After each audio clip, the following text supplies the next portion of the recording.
Hi, good morning, good morning, good morning. Mga kasama sa buntag sa inyong tanan. And yes, back to luto na naman tayo guys. And by the way, mag-alala Korean food tayo ngayon. Alam Mami D.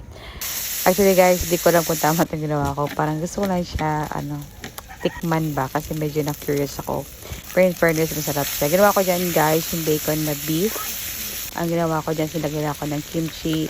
Tapos yung samyang yung color green at saka yung hot. Hindi ko lang talaga kung anong tawag dun. Basta yun lang yung nalagay ko dyan guys. Wala na ako ibang nilagay na pampalasa. Yan, minekos-mekos ko lang siya guys. Then, dun pala sa kabila, gagawa tayo ng cheese. Naglagay lang din ako ng butter.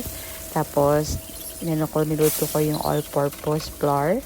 Tapos, naglagay lang ako ng kalahati yung gatas, evaporated milk. Hindi ko siya inubos lahat kasi total, konti lang din naman yung naluto ko na beef. Pero sakong-sakto naman siya. Then, bumili pala ako ng lettuce. Yun, lalagyan ko lang siya guys kasi by the way guys, nga pala dyan, mas maganda talaga yung quick melt cheese. Kasi nga wala ako nun. Pero okay naman. Carry naman na siya. Masarap pa rin siya. Tapos nilagyan ko siya ng konting asin para medyo may alat-alat konti. Ayan guys, nalo ko lang siya. Then with the lettuce. Yan pala guys. Kain tayo. And enjoy watching and happy tummy. Mwah!